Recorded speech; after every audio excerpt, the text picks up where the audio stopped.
You said she had a yenta-like radar, and that's why she Oh, introduced you to him. Michelle Meyer, my God, I think of her all the time. Um, I'm trying to think where I first met Michelle. I must have met her at the whiskey. As I read the book, I was at the whiskey a lot. I was there every week. All these bands that we now know. Oh God, Aerosmith, and I mean bands that were huge later on. Back in 73, 74, 75. A lot of these bands, they were just coming out with first and second albums. So record companies and publicists were desperate for you to interview them. So, and on the other side of that, they weren't playing the Forum. They weren't playing even the Santa Monica Super. They were playing the Whiskey, on off nights. So, yeah, so I was there a lot. I must have met Michelle. Somehow I told her that I was playing in a band, and she also booked a couple other clubs, Madame Wong's East and Madame Wong's West. Uh, Madame Wong's Madame Wong's East was a pretty hip punk club at the time. I mean, there were a lot of pretty heavy punk bands playing there. And she booked my band, never having heard us, into both clubs. And I owed her. I loved her for doing that. I brought her flowers. I mean, I loved her for doing that. Um, Michelle was a yenta, 1,000%. She knew every band worth hearing. You know, she knew I was writing for guitar magazines. So I'm there this noon night in 1977 to see and hear Cheap Trick record a live record. And this is right before Cheap Trick records the live at Budokan record, right before they blow up. So I mean, they're fairly well known, but nothing like they would become a short time later. So I'm there, and she comes up behind me. She taps me on the shoulder and says, "There's somebody you have to meet. He's upstairs." So we go upstairs to the whiskey dressing room, which are these famous garbage strewn graffiti walls. Smells like 1,000 years of cigarettes and urine on the walls and empty beer cans. I mean, it's rock and roll. I mean, the place is, you know, like a museum. And, we walk in. I'm there with my brother Mick, and there's this guy over in the corner. And, I look at him, and again, I try to remember if I recognize this person as Edward Van Halen. I'd never seen the band play, right? I mean, they may have, I don't even know if they'd done any interviews back then, by then, or Cream or Circus.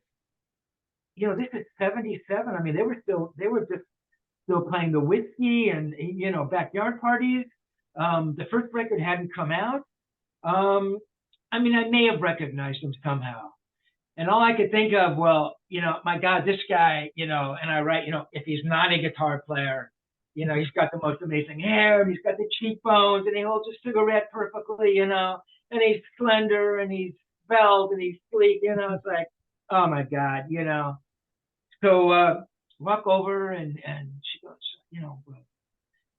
Edward Van Halen, this is Steve Rosen. Steve Rosen, I think you call him Eddie. Steve Rosen, Eddie Van Halen, Godhead, which was her ultimate description for the greatest on earth, and reserved only for the kings of guitar. And so we kind of shake hands, and he's smoking, and I'm choking on the smoke because I get migraines from cigarette smoke.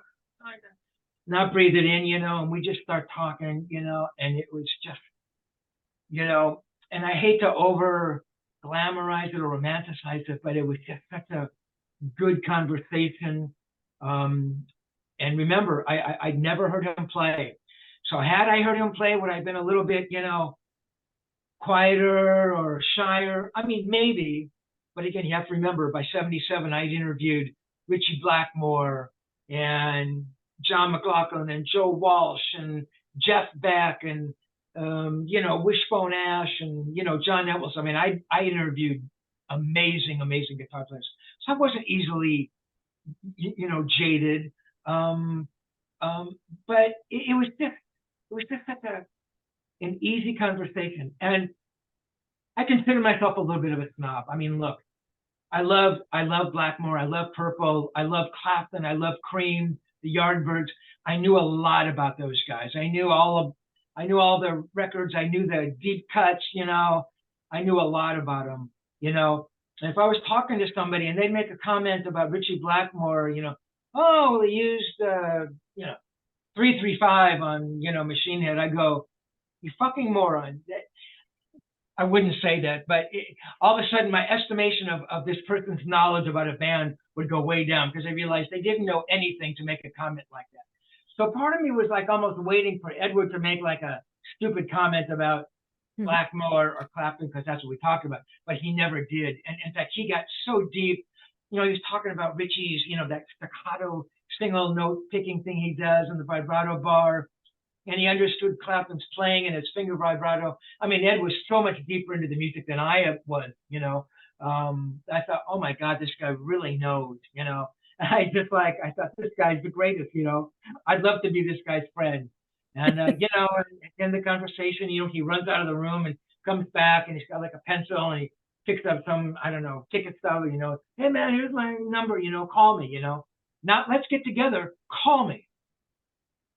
I mean, I interviewed hundreds of guitar players, and not one of them ever gave me a phone number and said, "Call me." You know, so I don't know. You know, and people ask, well, when did it go from being, you know, sort of a, you know, you as journal, you know, interviewer and interviewee into being friends, and I think that friend thing was maybe there from the beginning. You know, alongside of me interviewing him and being this journalist, you know, and you know, the friendship just grows over time. Um, those were amazing years, man. Those, you know, 77 to 87, it was amazing. You know, he was, and particularly those early years for Ed, you know, the first tour, the second tour, the first two records, he was ecstatic. He was just so happy every moment, you know. Um, I mean, one, he was receiving the accolades deservedly his, you know. But you know, I mean, the band is blowing up and they're selling records and he's touring and now he's hanging out with his heroes, and, you know, rubbing elbows with all these guys that he held, you know, you know, on such a higher level. I mean, that must be just a remarkable feeling, you know. So, yeah, it was an amazing time for him. I know. I could feel it.